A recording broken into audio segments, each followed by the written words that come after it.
Společnost Media Empire je největší producent CD a DVD nosičů pro váš osobní rozvoj a firemní růst. Kompletní nabídku naleznete na www.vzdělávacífilmy.cz. Přejeme vám příjemný poslech.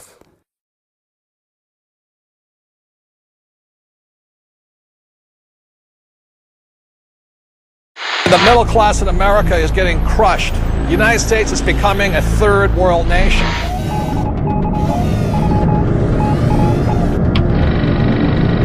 We're now at the most critical juncture in all of humanity. Well, this is the year and next year of the commercial crash. This is going to be the biggest wealth transfer in my lifetime. All the more reason to protect your assets. What they're always trying to do is predict, and I think the word is preparation. Most people throughout the world are not financially educated. The whole world is based on debt. You can count on the government destroying the dollar. You're really that worried about Goldman Sachs and Lehman Brothers? Yes. I'm afraid the Federal Reserve will eventually or come close to bailing them out. That's what I'm concerned about. And that young lady who says the taxpayers are not in trouble, who's going to pay for that bailout again as the taxpayer? That's where this whole thing started, with playing games with your money.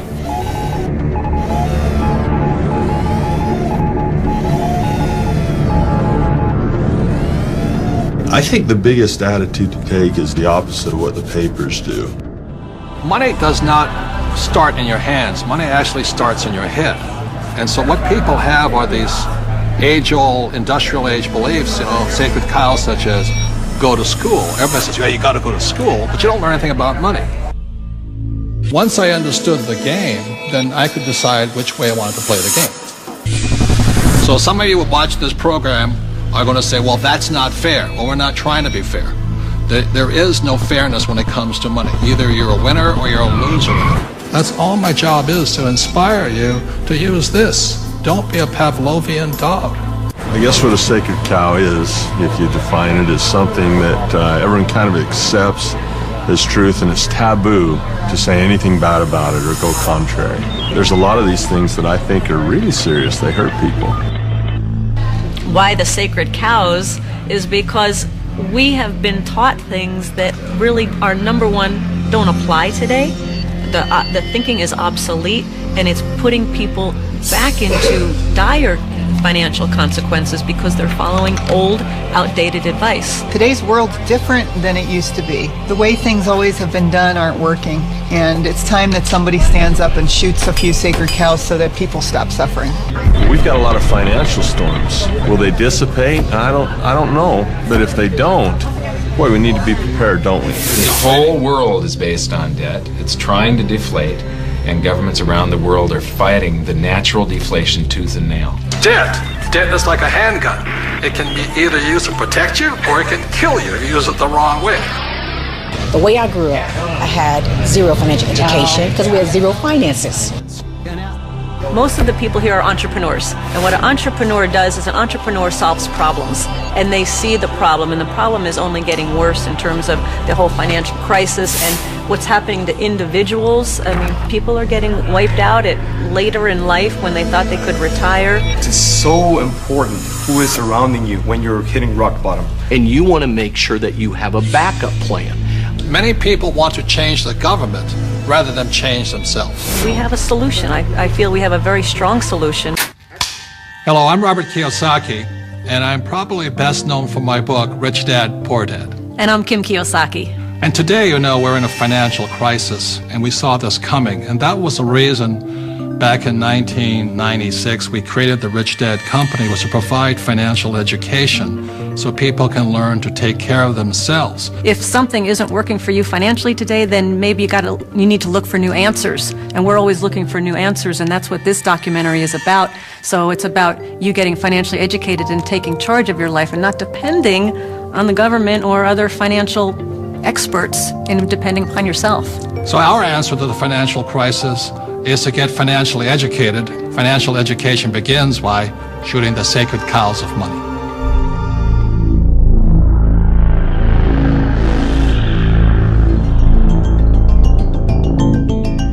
Hello, I'm Robert Kiyosaki. I'd like to introduce you to my team. In actuality, the Rich Dad Company has thousands of people all over the world working with us or for us.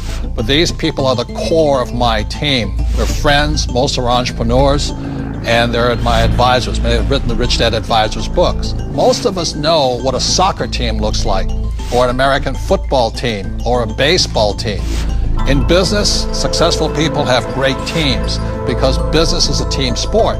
And one of the reasons so many people hurt financially is they're individuals playing against massive teams like big banks and things like this. So if you're going to be successful, you have to have a great team, great partners, great friends. The mission is to change people's lives through financial education, because most of us are entrepreneurs. We run our own companies. And as you know, right now the world is in a massive financial crisis. And for many people, they woke up to the crisis around 2007 when the subprime mess hit. But in reality, this subprime mess or this global crisis, and it is a global crisis, has been brewing for years. And today, people are struggling, people losing their homes, their jobs, their savings.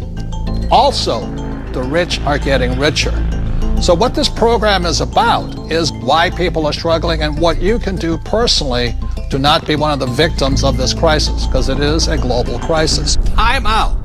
You need to know the 5 elements of financial education. Element number 1 is history. There are many interesting dates, but in 1913, the Federal Reserve Bank was created. Also of importance in 1913, the Internal Revenue Service was created, so they could tax us. You see, they had to tax us if they were going to print money. Date number 2 that's very important is in 1971. In 1971, President Richard Nixon took us off the gold standard. That is crucial because after 1971, money stopped being money. It started becoming a currency which was backed by debt. And one of the reasons we're in this massive financial crisis today is because after 1971, the Federal Reserve Bank could print as much money as it wanted. And in 1974, the rules of retirement changed. And that's why today so many people of my generation are afraid of running out of money during retirement. And element number 2 is taxes. As you know, taxes are not fair. There are many reasons why the rich pay much less in taxes than the people who work for the rich. And element number 3 is having a financial vocabulary. In other words, understanding the language of money. For example, what's the difference between an asset and a liability? Capital gains versus cash flow, or fundamentals versus technicals. That's all part of a financial vocabulary. Number 4 is wealth protection. As we all know, there's people out there trying to steal your money. But there's also people who you trust your money to who are also taking your money. So that's why part of financial education is not how much money you make, but how much money you keep. And element number 5 is always remember there's 2 sides to every coin. And that is to remind you that when you put your money in the bank gives it to somebody else. When you put your money in your retirement plan, the bank gives it to somebody else. So for a complete financial education, you need to know there's 2 sides of the coin, and in this program, you'll make a decision which side of the coin you want to be on.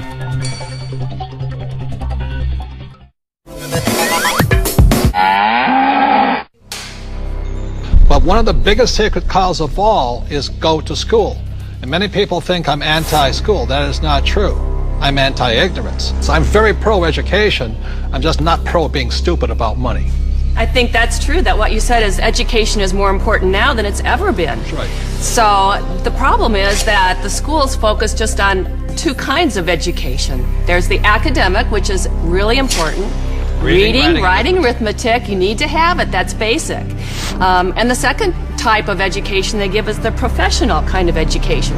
So if you want to be a lawyer or an accountant or a teacher, then you need to go to school and get those certifications. But the one kind of education that's lacking severely in the school system as it stands is financial education. Time out. An important part of financial education is having a financial statement, which is an income statement and a balance sheet. Now, When you go to your banker always asks you for your financial statement, not your report card, because your financial statement is your report card once you leave school. Your financial statement will tell you whether or not you're smart with money or not smart with money, because that financial statement is your report card of your financial intelligence. I put on my Facebook one day that we need to teach our children financial education, and I received a comment back from a teacher that said, who's going to pay for it? We're all going to pay for it if we don't start educating our children in school. This is a very hot subject. What our schools are training people to be employees, to work for the rich. The second thing I don't like about school is how dare they label a kid as smart or stupid at an early age. The reason I'm sensitive to that is because I was labeled stupid right off the start. And it wasn't that I was stupid. I was bored and I was not interested, and it was none of the subjects I wanted, and nobody could tell me how I was going to use calculus. I kept asking my teacher, how am I going to use calculus? And they couldn't tell me. Are they training to be an employee, or are they training to be street smarts? See, my poor dad was school smart, my rich dad was street smarts, and I'd rather be street smart today. Well, there's a total lack of practical education is really what you're talking about. And I found that. I'm an accountant, and I have a master's degree. And you're an A student, right? And I'm an A student. We'll forgive you. So, thank you. But when I went to school, the only financial education I got was specific to my profession. Okay, there was no general financial education. I could have gone all through, gotten a master's degree, got a PhD in my field without any specific financial education about how to handle myself once I got out of school. Right, and people say to me, well, I learned economics in school. Is economics financial education? Not really. You know, it's not about investing, it's not about the laws, it's not about taxes, it's not about history. Well, Robert, as a lawyer, I see all sorts of people walk through the door. And some are highly educated, and some have no education at all, but like you said, they're street smart. And the first time I saw this type of client, I thought, wow, he's doing pretty well. He didn't go to college, but he's got all this real estate. And then there's a pattern that develops where you see a lot of people who never went to college, but are street smart and have done very well. I can just say, just talking to a woman the other day, she's just as you're saying, highly successful doctor. Very, very successful. Medical doctor, very smart in so many ways, but when we were talking, she finally looked at me and she said, oh my God, she goes, I have not a clue about my money. She's 45 years old, not a clue. And you think that because they're successful, they know something about money. But so many people don't, because so many of us haven't had the education. School puts us in a culture of dependence. We depend on three things. We depend on a corporation to take care of us, or we depend on government to take care of us, and the scary one, I think, is we depend on institutions. You know, the people we run our 401ks to take care of us. Stock market. And we put ourselves, we rob ourselves of the independence to think freely as entrepreneurs or investors, and we just become dependent on those three entities, and it's brutal. And Mr. Maloney, you never finished school, did you? No. I failed school, but more than that, school failed me. I was dyslexic. They didn't know what it was back then, but basically, I was just like you, bored stiff. I got put in all the remedial classes, so I was in with the dumb kids, basically. They weren't teaching me anything I wanted to learn or anything that I would ever use in my lifetime. And the reason I bring up Michael, most people agree he's probably the smartest guy on this team. And the problem was, again, Anita says, there's three kinds of education. There's academic, reading, writing, arithmetic. There's professional, become a doctor, a lawyer, in my case, a pilot. And number three is financial. But Michael was put back because of academics, because you can't read, right? Right. So how did you learn how to read? Oh, well, Apple came out with OS 10 at the beginning of the last decade. And you can just select text and hit a button and the computer reads to you. Most people don't know it's built into the operating system. But more, I developed a passion for global finance and economics, and monetary history, especially. And passion drives you. Now we can't shut them up anymore. So I'll blame Apple for that. School's a solo game. I didn't do well in school. I did very well in sports. And in sports, you learn to compete. You learn to deal with pressure, teams, goals. And school is more so individually. I'm competing against everybody, and teamwork is cheating in school. some of us cheated better than others. And I'll just say last thing about school and money, which is a sacred cow. One of the things that really upsets me about schools and money is this. In America, schools are based upon real estate tax. In other words, if you come from a rich neighborhood, the real estate tax pays for better schools. If you're from a poor neighborhood, you get less money. So anytime somebody tells me schooling is about being fair, that is, when I look at the numbers side of it, is if you're poor, you're getting the worst possible education. And to me, that is cruelty. So how does a person learn about money? How does a person increase their financial intelligence? This diagram, called the cone of learning, provides some interesting clues. The cone of learning was created by an educational researcher named Mr. Dale in 1969. And what he found is that the worst way to learn is by reading or listening to a lecture. And the best way to learn is at the top, which is simulations or games, and then doing the real thing. The interesting thing is my poor dad, who was good at school, thought that reading and lecture was the best way to learn. My rich dad taught me to be a rich man at the top of the cone. He taught me using the game Monopoly. You know, 4 greenhouses, 1 red hotel. 4 greenhouses, 1 red hotel. And then we went out and did the real thing. So one of the ways, if you want to learn without much risk, is by simulations, play games. The reason my wife and I created the cash flow game was so that you could play and learn physically, mentally, emotionally, but make a lot of mistakes with play money. So how many people in this room have made financial mistakes? You know, the only thing we were ever taught was maybe how to balance a checkbook, how to have a savings account, those basics. Financial education is like learning another language. Yeah. You know, when you learn real estate, it's a different language than stocks. It's a different than entrepreneurship or commodities, or oil or gold. I say this all the time in Mexico. If you learn English, you can do business with the whole world. When you learn to speak the language of money, it opens up a whole new world. Yeah. And unfortunately, in our school systems, we don't teach the language of money. We teach people the language of becoming a doctor, lawyer, or an employee. And the next sacred cow is get a job, or go to school and get a job. Now, the problem with getting a job is, who do you think pays the most taxes? The owner of the business or the worker? To that, I'll turn to my accountant here, Tom. Well, it's clearly the employee who's paying the most taxes. And you know, I started as an employee right out of school, and I was paying high taxes. Even though my job is to reduce taxes, I was paying high taxes. And then I started, I know, ironic, isn't it? and then about 15 years ago, I started my own business. I started my own CPA firm, and I was now self-employed, and I was even paying more taxes.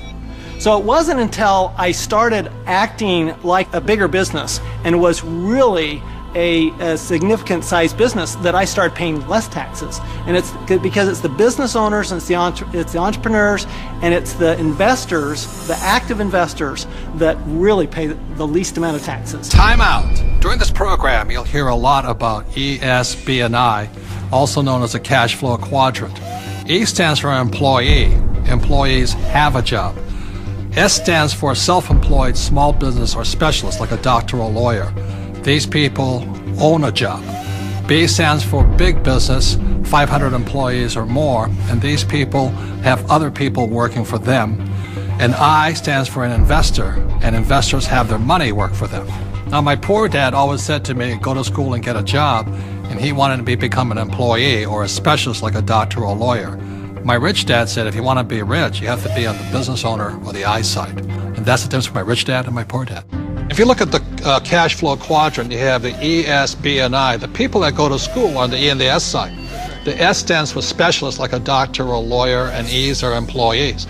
But doctors and lawyers pay the highest taxes, right? Oh, by far. It's those people that are self-employed, because not only are they paying the highest income taxes, they also get the privilege of paying Social Security taxes and Medicare taxes on everything they earn. So they're paying extra taxes just to be in that S quadrant. Right. So when you go to school, again, there's academic and professional. You go to school, and my mother wanted me to be a doctor. If I had followed in that footsteps, I'd be paying the highest tax possible. And they make a lot of money, but they pay the highest percentage in taxes. So that's why this relates back to go to school. That's right. And they actually have the fewest options of reducing their taxes. The tax laws are really geared towards those people who are creating jobs. You know, and those are the entrepreneurs, those people who are creating housing and, you know, building real estate, because that's, the government understands that's what we need. You know, we want the private sector to do that, and so we're rewarded for doing what the government wants us to do. And that's really all the tax law is. It's a system of rewards, what the government wants you to do. Plus, you know, the other part of it too is this whole idea of getting a job. There was some kind of a myth out there that goes with get the job, get a safe, secure job. And so that by getting a job, somehow you're going to be taken care of for the rest of your life. And all you got to do is pick up any paper to see how many tens of thousands of people are losing their jobs. There are no safe, secure jobs. And now we're competing with India and Asia for jobs that were sacred to America at one point in time. So this whole idea of having a job that was secure is probably the most insecure thing you could be doing right now. The idea of a secure job is an industrial age idea. Exactly. The only option is put into your head is go get a job. And I wasn't around, I wasn't around entrepreneurs. I wasn't around business owners growing up. I was around employees. When I first started my company 15 years ago, I went back to my class reunion, which is always an interesting thing. And I remember saying to them, yeah, you know, I started a company about 5 years ago, and they looked at me like, oh, and some of them even said it. They go, you're so brave. And I'm thinking, you know, I've had this company for 5 years now. That is the longest I had ever worked anywhere. See, without financial education, you have to get a job. What's tragic today is so many people losing their jobs. They go back to school to get another job, but they're now competing with their kids. You know, that's insanity. So we're not saying jobs are bad. We're just saying as entrepreneurs, our job is to create jobs. The government doesn't really create jobs. They need more entrepreneurs. I didn't even know there was another option growing up. I didn't know there was another option. I didn't know. I thought all you could do was get a job. So again, it's not right or wrong to be an employee, but I'd like to know what my options are. Right, because when you were in school, did they say go to school, get your diploma so you can become an entrepreneur? No. I mean, you'll never hear that in the school system. No, they said work your way up the ladder, get the bigger paycheck, get a better job, higher pay. But you're right, job is the only option that you'll hear in school as a rule. And job stands for just over broke, you know. Well, to me, the real issue with the job is it's the highest risk profession you can have, because you only have one client. Now, when I started my business 15 years ago, it was after being fired from a job. And what I recognized was that, you know what, I had no control over my life because I had one client. That was my employer. Whereas now I have hundreds and thousands of clients. One client fires me, it's not the end of the world. You know, now my risk has gone down considerably, almost to nothing, where when you have a job, I mean, it's just a high-risk play. Plus, the other thing is you're in complete control. That's the piece that I like. I like being able to, if I lose a client or you're an entrepreneur because nobody would hire you. I'm unemployable, there's no question. Tell the truth. But it's nice, like you know, like if you're going to lose some business or you do lose some business, you can go out and generate business and fill that gap.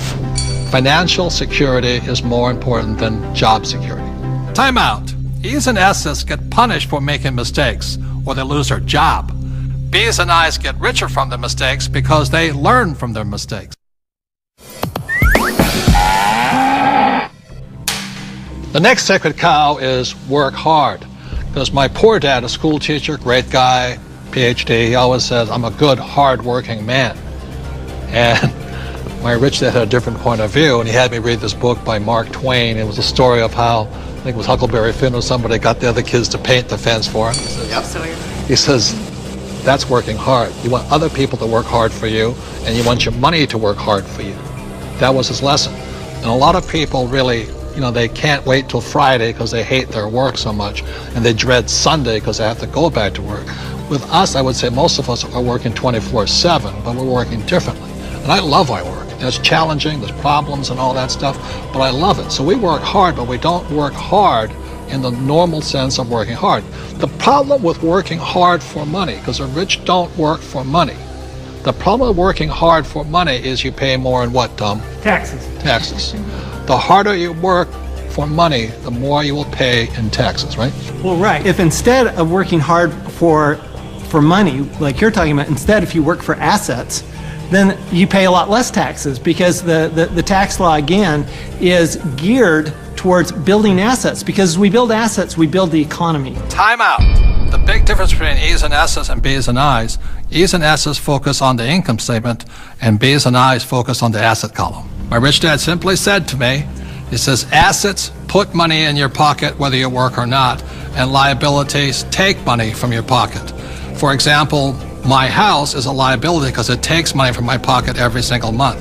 Yet my rental properties are assets because they put money in your pocket whether you work or not.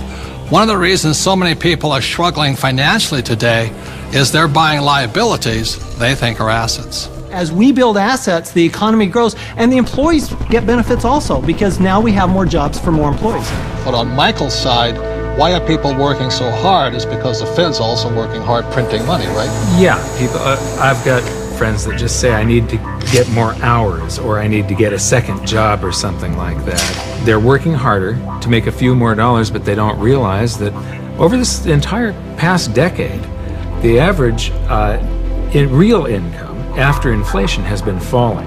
So the harder people work, the less they're making anyway, because the government and the Federal Reserve, the banking system, they're basically stealing it from them. Can we bring in the bags of coins right now? Thank you. I'm not going to hold that. I'll give you an example. In the year 2000, one gold coin cost $300. So this is $300 in U.S. quarters. Today, in 2010, that same gold coin, it takes $1,100 to buy the same coin.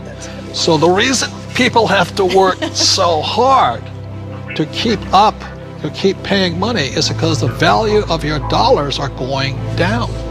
So the insanity of going to get another job, pay more taxes, and work harder, when how many dollars did the Fed print in 2009? From August of 2008 through 2009, they created about 1.5 times more paper dollars than it took 200 previous years to print. So that's why people are working harder, because your money is worth less. And it isn't the coin that changed. People don't understand that it isn't this price going up, it's the value of the dollar falling. It's the currency that's changing. The can of soup in the grocery store, that can of Campbell's soup, it's the same can with the same contents from back in 1950 when it was 15 cents to today where it's $1.95 or whatever it is. So that's why the rules have changed. In 1971, the US dollar stopped being money and it became a currency, it became debt. It became an IOU from the federal government. And the thing is, they can print as much as they like of it. And the more they print, the harder you have to work. It all takes place in your head. Take this glass here. In this case, the glass here is context. It holds the content, in this case, the water. E's and S's have a different context than B's and I's. Having a different context, E's and S's attract the sacred cows like go to school, work hard, live below your means. B's and I's, having a different context entirely, attracts a different type of content, different type of information, different type of education. Money is created out of your head. If you're a true B and I, you're not concerned. It's because just like the Fed, we can print our own money. And now, for our next sacred cow, one of our favorite ones, live below your means. How many of you here do not like living below your means? No. That's no fun. It kills people's spirits. And why would you want to live below your means? But many people have to, unfortunately, because the Fed is printing so much money that taxes and inflation go up, which means people are forced to live below their means. So anybody make comments on living below your means? Well, if you're on a paycheck, you have that one income coming in, and if you're just one person, you've only got 24 hours in a day to work. So there is a limit to how much you can work to get those paychecks coming in. So in that situation, you are forced to live below your means. Well, and the key here is to raise your means. I mean, that's the idea. It's not that we want to, be in terrible credit card debt or something like that. Instead, let's raise our means, and so that we can live the way we want to live instead of living at this poverty level. So why is it that whenever somebody looks at, some advisor looks at if you want to handle your finances, the first thing they look at is how do you cut expenses? What does a financial planner tell you? The first thing they ask you is, what do you need to live on when you retire? They never ask you, what do you want? Time out. Robert and I definitely do not believe in living below our means. When we met in 1984, we had nothing. But every year we would get together at New Year's and we would set our goals, health goals and this goals. But we also had asset goals, what goals we were going to add every single year. So that's why it took us only about 10 years from 1984 to 1994 to become financially free. Because we just kept adding assets every year. And we continue to do the same thing today, simply because it's fun. It's exciting. It is. One of the best kept secrets. Getting rich is fun. It is fun. That's a lot of fun. And if we want to buy a luxury, if we want to buy a new car, we first buy an asset. So we buy the asset, and the cash flow from the asset pays for the payment for the car. Yes. So that it's again, never living below your means. It's expanding your means through acquiring assets that give you cash flow that gives us all those good things in life. The point here is this. There's assets and liabilities. The way you increase your means is acquire more assets. Not houses, not cars, but assets. So the reason so many people struggle financially is they have no financial education. They may be a good doctor, a lawyer, accountant, or a rock star, but if they don't know the difference between assets and liabilities, and they keep buying liabilities instead of assets, they have to keep living below their means. And not even if you're single or not, if you're on a fixed income, if you're an E and an S, your income is limited. Look, there's 4 major expenses that keep E's and S's poor. Number 1 is tax, and taxes are going to go up because the Fed is printing so much money all over the world. 2 is debt. People leave college with tons of debt, credit card debt to make ends meet, and then their house because they think it's an asset. 3 is inflation. Inflation goes up because as taxes go up and prices go up, then inflation goes up. And 4th is retirement. You must put something away for the day you stop working. So those are the 4 main reasons E's and S's, a general rule, have to live below their means. But if you have financial education and live on the B and the I side, you can increase your means by increasing assets. I think a lot of people accept mediocrity, and in order to be able to grow in business, in order to make more money, you have to step out of that comfort zone and stop being mediocre. Or hoping the government's going to save you. I think live below your means is one of the greatest spirit killers there is. There's a lot of people who like being poor. I'm not making it right or wrong, but that's definitely not what I like to do. And Kim and I, we definitely don't live below our means. No, I definitely do not like living below my means. I've done it when I was in college, and that's because that was exciting times and all. But I get inspired when I have to create. When I get put into a position where I need to create something new, not contract. I want to be bigger than I am, not less than I am. And I think people are being taught to be less than they are instead of inspiring people to be more than you are. Well, and that's the issue with the idea of a budget, right? A budget is all about cutting. It's all about slicing. It's all about being less than you are. Whereas if instead you were looking at something like a strategy, or you're looking at projections into the future, what can I do as opposed to what can't I do? To me, that's the big distinction. Well, and a lot of it comes from fear too. I think people are afraid of their futures. They're not sure where the futures are gonna lead them. So they think, well, I'll live below my means. I'll save. I won't allow myself to have this small luxury, that small luxury. And then, of course, they fall off the wagon. Well, the worst thing is... And then they feel bad about it. Yeah, so the worst thing is guilt. they cut back on their expenses and they save money. Right, Mike? That's the worst thing they could do. Right. Depreciating money. It all goes back to the questions you ask. I mean, when you say, I can't afford it, I don't have the money for that, a better question would be, how can I afford it? How can I get the money for that? Expands your mind. And in my community where I grew up, living below your means was pretty much a step up. Being honest. We didn't have any means, and we didn't live, and we didn't know how to live. It was basically survival. And some of the ways we created those means were, of course, by legal definition, illegal. But that was the way we survived, and that was the way we got by. So now, living below your means is completely opposite to abundant living, which is what I believe, in my faith, is abundant living. The opposite of that, to me, is not the way that God intended for us to live. So that's why I think it's absolutely criminal our school system does not teach us much about money. And what they do teach us, they tell you put your money in the bank, which means you lose more money, and they talk to a financial planner who put you in mutual funds. That is not financial education. That is educating people to give more money to the rich. That will also cause you to have to live below your means. Yes. That's right. That's what they're training you to do. And while you're at it, you're going to be paying more and more taxes because you get no tax benefit for living below your means.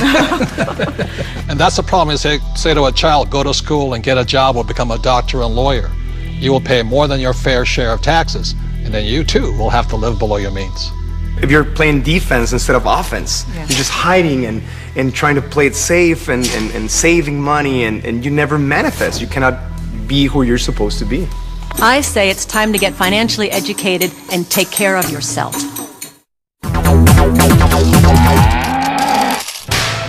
And now we're going to the sacred cow of save money. And in 1971, President Nixon took the dollar off the gold standard. Basically took the world off the gold standard, and money was no longer money. So people are no longer saving money. So just to reiterate again, this is $300, what an ounce of gold was worth in the year 2000. So Kim, lift that. Okay. All right, and so this here is 1 ounce of gold in the year 2010, and it's now $1,100. And this is why people are working so hard. I can do it. I can do it. Yes, I can do it. Barely. So the big reason I've said in my books for years that savers were losers is very simply because in 1971, the dollar stopped being money. It became debt. Right, Mike? Yeah, the rules all changed in '71. Before then, somebody, when they became working age, they could expect to put away 10% a year, and by the time they got into their 60s, they could retire on their savings account and expect to live off that interest. And in '71, everything changed, and they started creating currency on a massive scale. Worldwide. Ever since then, worldwide. And that is what causes inflation and the loss of purchasing power. So people thinking that they can retire, back in the 50s, if you got $100,000 or $50,000, you could retire on that. So for my mom and dad, the World War II generation, the industrial age generation, it was very smart to save money. For our generation, the baby boom generation and on, saving money could be the most stupid thing you can do because the system is stealing your wealth through the very thing you work for, called money, which is not money anymore.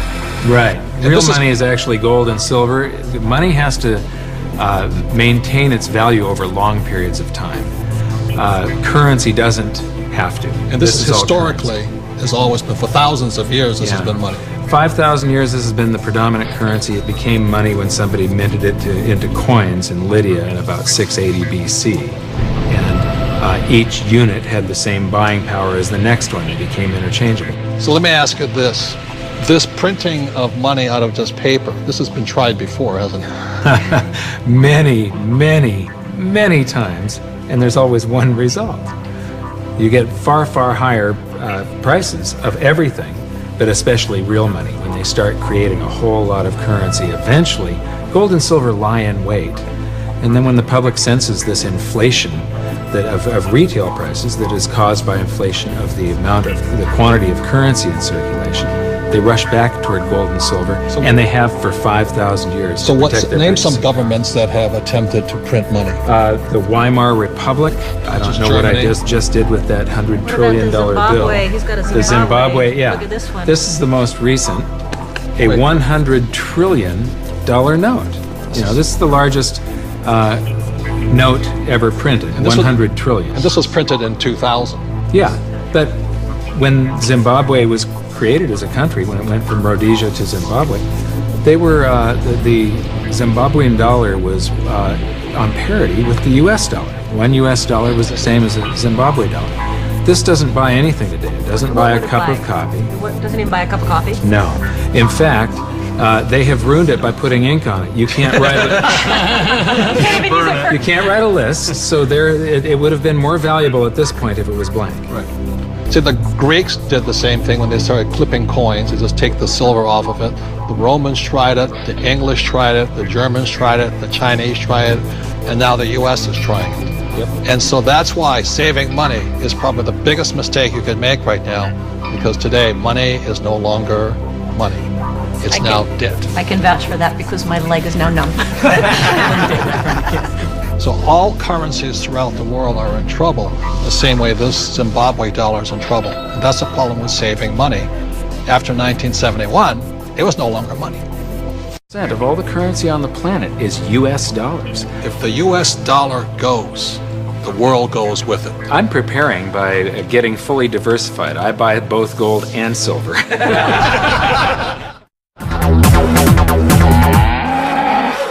It's no secret that the California housing bubble has popped with hardships spread wide. Real estate expert Robert KIYOSAKI predicted all of this would happen back in 2005, but most people didn't listen. It's the biggest financial bubble in the history of the world. So I have the benefit of traveling the entire world. All markets go up, all markets come down. So the market will come back. But right now it's going to be a sled ride down. It might be down for a long time, simply because it's going to take more of a down payment because nobody trusts anybody anymore. And the next big sacred cow is your home is an asset. See, in 1997, I wrote in Rich Dad Poor Dad, your house is not an asset. And at that point, every realtor stopped sending me Christmas cards. Because your home is not your asset. Your home is actually your bank's asset if you could read a financial statement. So, Kenny, you own lots of real estate? Yes. Is your home an asset? No, not my personal residence. A lot of people are in trouble today. Yeah. It doesn't produce any revenue. You know, I pay the bank every month. It's the bank's asset. Yeah, and what everybody's telling me, my house has appreciated in value. Again, that's capital gains versus cash flow. And what the people are finding out now that the real estate market has crashed, and this is all over the world, the value of their home has been sucked out.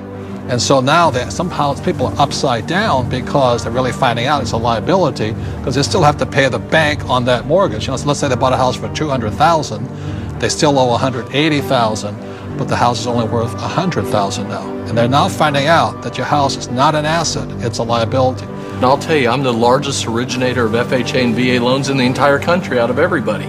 I rent. What does that tell you? But as an accountant, is a house an asset? Well, no, you know, the bank considers it, you know, they'll say it's an asset, and the financial planners will say it's an asset, but the reality is it's not an asset unless it's putting money in your pocket. And a house just drains money from your pocket. And the thing that one of my little pet peeves is that people say, well, if you own a house, though, you get a deduction for the interest. Yes, but it's money out of your pocket, and the best you can get is 40 cents on the dollar. Okay, so you're given $1 and you get 40 cents back. You're still out 60 cents. It's not difficult math. Your home is shelter. It's a place to raise a family, but it's not an asset that you're ever going to make money on. It's not a financial asset. No, you might make money in an uptrending market, but today the market's trending down. And that's why in 1997, what I said in Rich Dad Poor Dad, your house is not an asset, was heresy. Now people are going, oh my God, I should have listened to him. So I'm not saying don't buy a house. I'm saying just don't be financially ignorant and call your house an asset if it's taking money out of your pocket. Because Kim and I own 2 houses, one here in Arizona and one beautiful beach house in Hawaii, and they're our biggest liabilities. People did think, especially in the high times, you know, when the markets were high, they did think their house was an asset. And people, even if they had their mortgage paid off, they were borrowing against their house and putting it into the stock market or wherever they were putting it. So not only were they getting crazy mortgages, but they were taking money out against their house in second, third mortgages. Well, and they were doing it for things like vacations and boats and cars and other things like this. And the reality is the reason they were doing that is because they got to deduct the interest off their taxes. And so they thought that, well, this is okay because I get a deduction. But just because you get a deduction doesn't make it a good thing to do. Well, one of the big mistakes people make is over-improving their house. You know, they put in a $50,000 swimming pool and it brings them $20,000 worth of value. Well, the way I look at it is you just bought a $30,000 babysitter. 50% of the mortgages in Reno are underwater, meaning that the mortgage is greater than the value of the property. All right, and this affects the whole community because people aren't able to sell their homes and move to a place where they can get a better job. The neighbors aren't going to sell their house because values are so far down. So this has affected entire communities. And again, we've heard people say that your home is an asset. Well, we're talking here about financial education, and this is one of the biggest financial lessons that our country has had to learn, a very hard way, that your home is not an asset. This has happened before, and what's going to happen is new laws will come in, new credit will be loosened again here years from now, and the prices will come up again, and people will do it again. It's about a 20-year cycle as in anything. The point here is this is the best time to be buying real estate. If you are a first-time home buyer, this is your best time. Just don't call it an asset. You know, this is the best time to getting back in the market.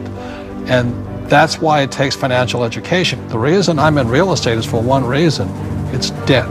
It is one of the easiest assets to get debt on is real estate. But if you're going to use debt, you've got to be highly financially intelligent. Otherwise, if you're not intelligent, just keep calling your house an asset. We're talking a lot about assets, and there are 4 primary asset classes. One is business. As an entrepreneur, you own a business. Number 2 is real estate, and we love rental properties that cash flow, real estate that puts money in our pocket every single month. Number 3 are paper assets, stocks, bonds, mutual funds, savings. Most E's and S's are in paper assets today.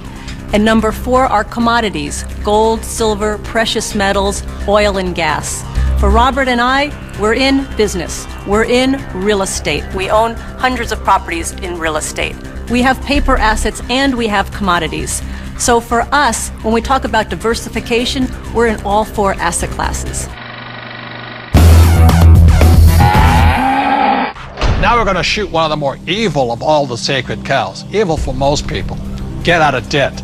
And a lot of people are saying, cut up your credit cards. I think that's really ridiculous because the credit card is not the problem. In fact, I love my credit cards.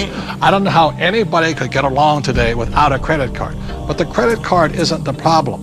It's lack of financial education is the problem. The entire currency supply, all of the dollars in existence, require debt. You can't have a dollar without debt. A dollar is just an IOU. It's borrowed into existence either by the government creating a bond which promises to pay interest, you've got to pay out of future taxes, or people create currency by taking out a loan at the bank, fractional reserve lending. Every month there's a payment due on those dollars that you created. Right, and this credit card is a fast way of creating money because there's really no money in this card. See, let's say I go to the store, there's no money in it, and I charge $100. Like magic, $100 is created and it flows into the economy.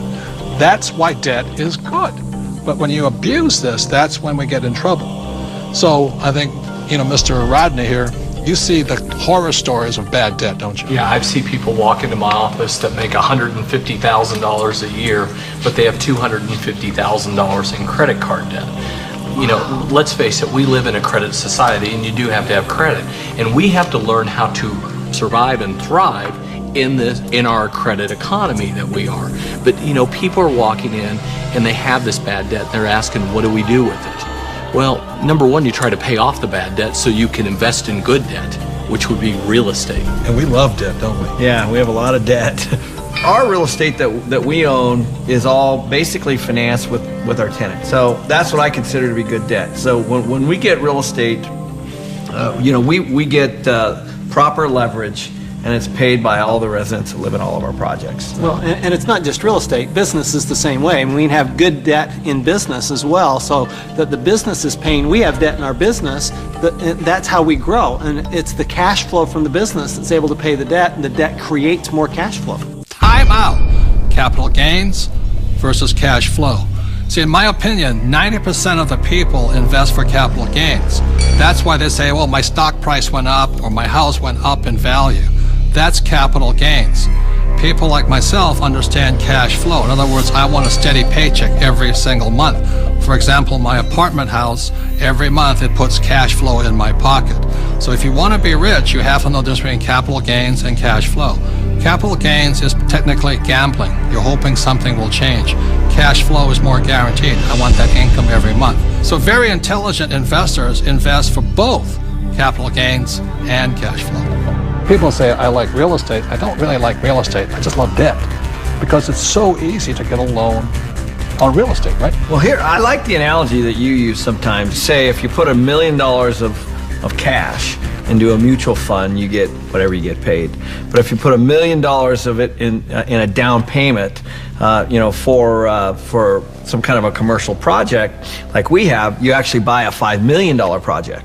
Right. So you're actually getting a $5 million asset with $1 million versus $1 million of mutual funds, and so the value you're creating on that real estate is on the $5 million, not the $1 million. Well, by using banks' leverage. And the tax benefits that you get on the real estate isn't on the $1 million either. It's on the $5 million. So you not only increased leverage on your cash flow and on your growth in your asset, but you also increased your leverage on your taxes. Well, here's what we're doing.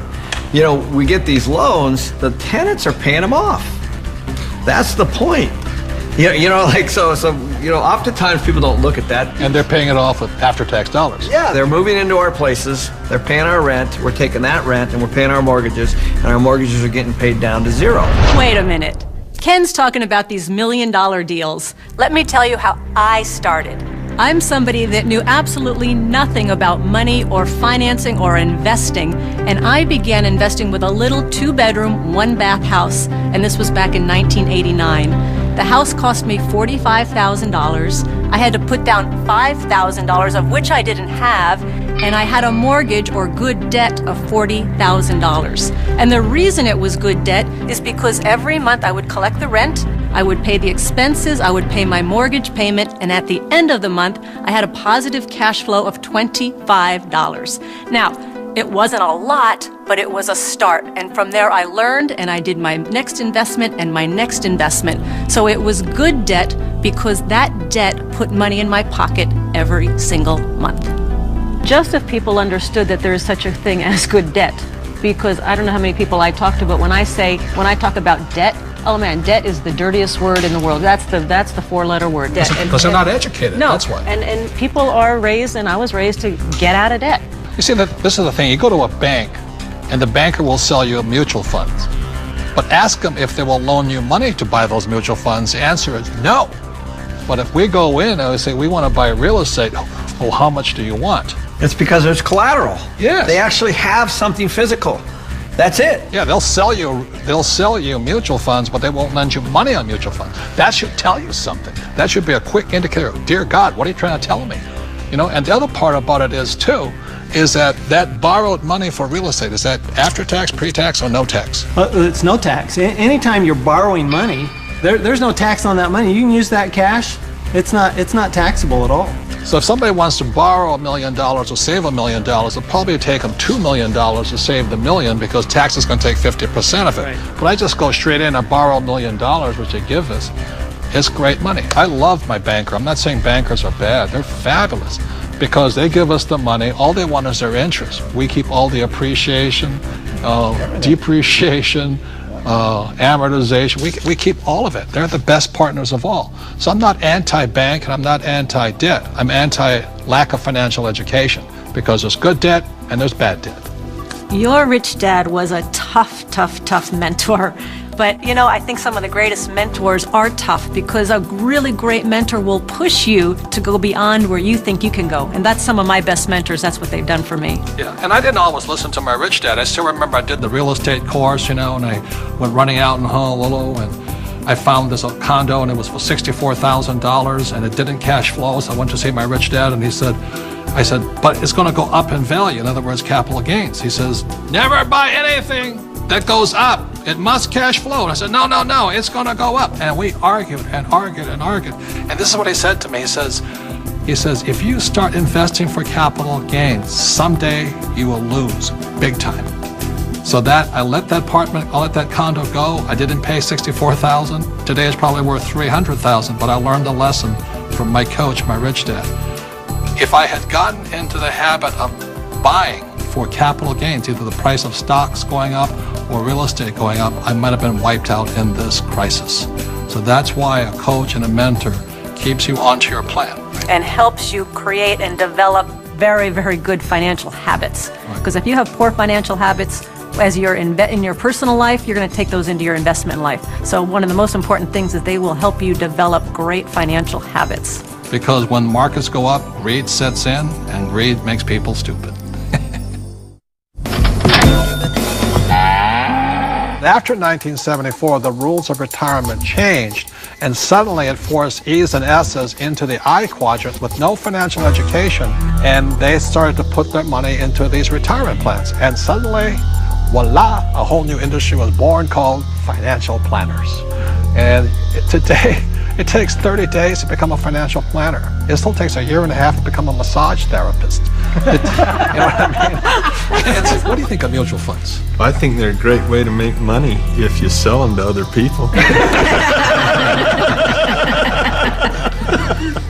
Well, I think it's one of the worst places a person could put money. They really do. They make other people rich.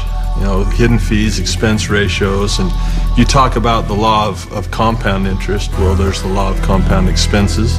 Okay, so let me ask you this. If I say to you, invest for the long term, you know what I mean, for 30, 40 years, what do you think about that in a paper asset? You've lost control that quick. Liquidity is what paper assets are about. Your ability to sell and buy without negotiation and problems. And so the moment you say, I'm going to buy this, I'm going to hold Enron, I'm going to hold WorldCom, and I'm going to hold, GM, and I'm going to hold United Airlines, and, well, you can just go on and on. How about Pan Am? But the moment you decide to hold that, what control do you have? None. In real estate, you can force the appreciation, paint it, carpet. You can't do that with paper. Right. Well, your only control is to sell. If you hold it forever, you're rolling the dice and saying, I hope it works out. Right. There's a lot of people say, stocks are the best way to go and don't get into real estate. There's a lot of these financial advisors. But the stocks are good for people who are not business people. You see, as entrepreneurs and real estate people, when you look at a financial statement, I personally am responsible for income, expenses, assets, liabilities. But as an investor, even in Microsoft, I have no control over income, expense, assets, and liabilities. All you can do is sell or hedge. That's all you can do. Well, that's right. And what makes it worse is that you take those paper assets that you don't have control over because you invest in the long term, and then you put them into our 401k, so you have even less control, because once they're in that 401k, you can't take them out. You really can't do anything with them. You're penalized for early withdrawal. You're penalized for pulling them out. And then, on top of that, you don't even get the one tax benefit you get with paper assets is capital gains. And you put it into a 401k, you've lost that benefit. On top of that, when you pull it out, there's 3 types of taxes: earned income, portfolio income, and capital gains or passive income. And savings and mutual funds, what are they taxed at? Well, when you pull them out, when it's going through a 401k, they're all taxed at that highest ordinary income rate. It's the worst thing you could possibly do if you plan to be rich. But if you plan to be poor, it's a pretty good plan. Robert, I've seen you take heat in the press by this, where you say they're risky. And I'll tell you where I think the risk is. When you sit down and they say, we're going to diversify you. That way if one company goes down, you got all these other companies to buoy you up. And that's fine for a non-systematic type thing, but a system-wide problem, it does not protect us if the system breaks down. Because it's not diversification. Yeah, it's more fragile now than I think it ever has before. And I think these people saying, well, I'm well diversified. They're not well diversified. You diversify across asset classes, not just in bunches of stocks, in my opinion anyway. So the problem here with diversification, it doesn't protect you from a crash. Right. And it's not diversification anyway, and Warren Buffett, the world's greatest investor, reportedly, says diversification is something like it's protection from ignorance. Right. But it's ignorance from both the person selling you the plan as well as you who invest in the plan. But this is the biggest thing that really bugs me. When Kenny and I buy real estate, we always buy insurance, don't we? Yeah. And then when we drive a car, we have insurance. Right? Is there insurance for mutual funds? Well, not for the average person. No. Is there insurance on your 401k that what you put in will be there when you retire? And which is more likely to burn down in the next 5 years, your home or your 401k? And I'll say it again, we all drive cars with insurance, hopefully.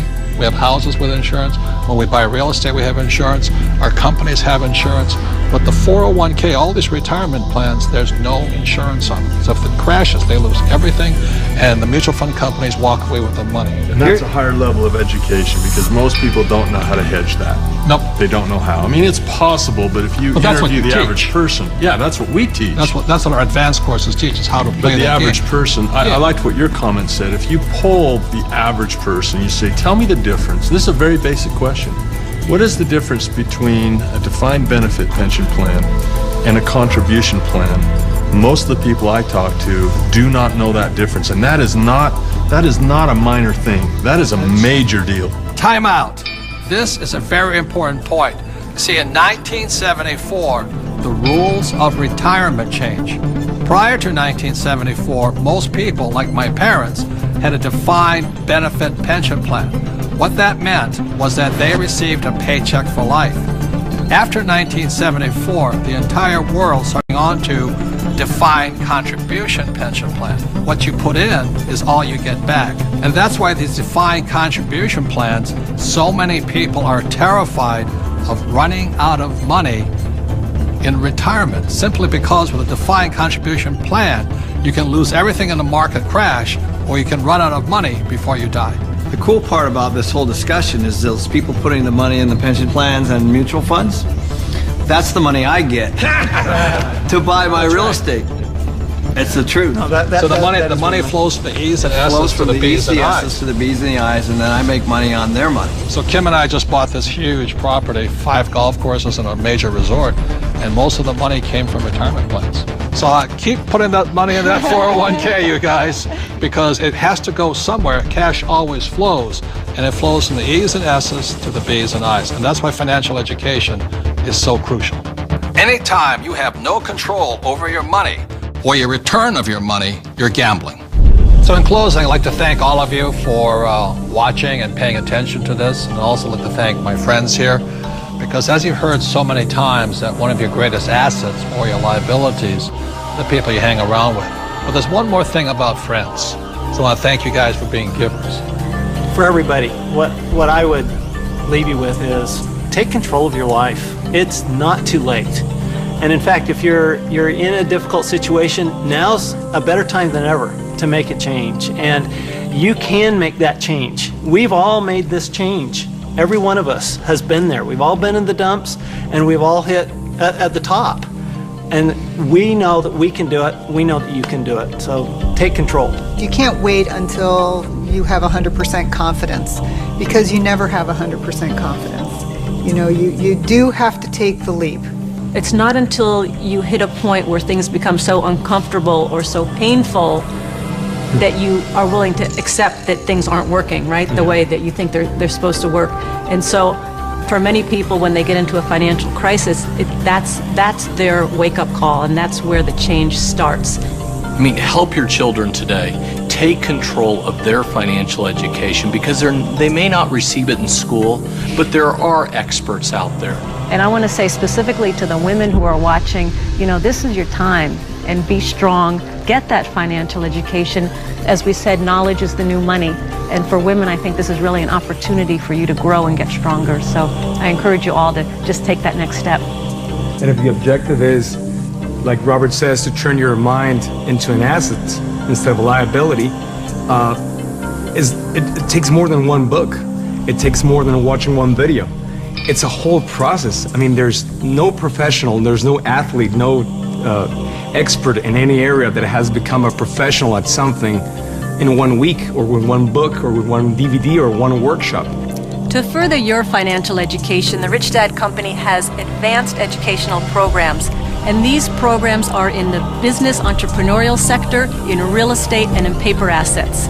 We also have Rich Dad coaching and mentorship programs in business, real estate, and paper. These programs are developed to get you from where you are today to where you want to be. You know, the coaching was a really good start for us. It really helped us find what we wanted to do. It helped us find our niche in the market. I suggest a Rich Dad mentor, because you're learning from the best. My mentor, she walked me through everything as far as my first deal, and after I built up from that first deal, I was able to go out and seal a few more deals after that, and each time I learned from the mistakes that I made the previous one, and I gained the confidence that I needed. It is imperative that you get role models in the form of coaches and trainers every step of the way. They're going to keep you on track. You know, you've got to go through a minefield of failure to get over onto the side of success where you want to be. Well, I am a personal trainer, and I can tell you from my own experiences that trying to do something that you know nothing about without someone to guide you, you're going to waste a lot of time.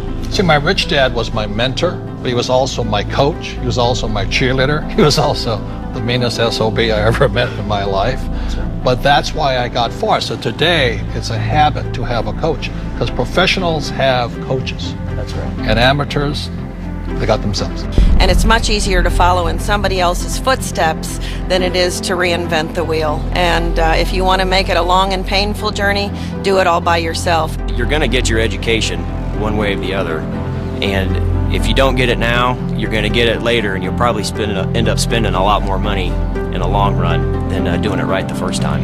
Education is a process. For example, I entered Navy flight school in Pensacola, Florida, and 2 years later, I popped out as a Marine helicopter gunship pilot on my way to Vietnam. That educational process transitioned me from a guy who couldn't fly to somebody who became one of the best pilots in the world. The same thing with education. When you go to school, the question is, what do you come out as? When you go through the process of education, do you come out an employee? Do you come out a person who needs a paycheck? Do you come out a person always looking for a job? You know, a person working hard and paying excessive taxes. So most people go to school, they pop out E's and S's. To come out as a B and an I, you need financial education, because financial education is also a process. So finally, one of the ways we learn best is by repetition. For example, I didn't learn to flying once. I kept flying and flying, got better and better. So one of the reasons we created this DVD and this program for you is even if you didn't understand everything, you know, see it again. You know, wait a week, look at it, and more will absorb to you. Wait another week, watch it again, and more will make sense.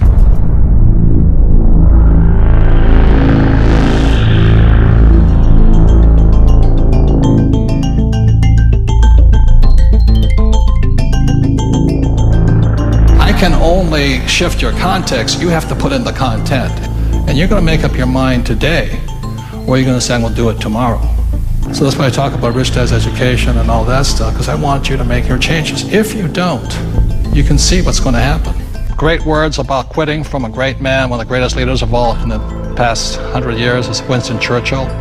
In the darkest hour of England, he said, never give up, never give up, never, never, never. Thank you for watching this.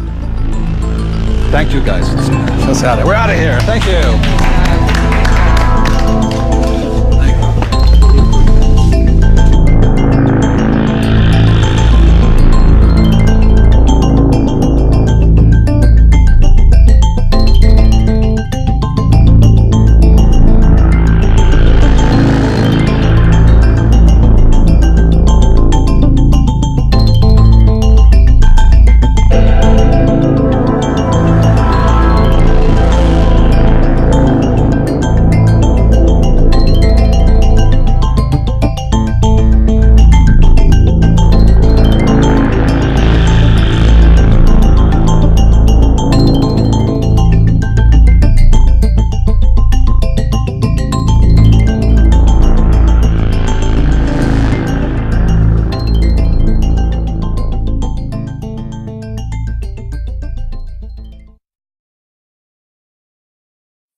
Společnost Media Empire je největší producent CD a DVD nosičů pro váš osobní rozvoj a firemní růst.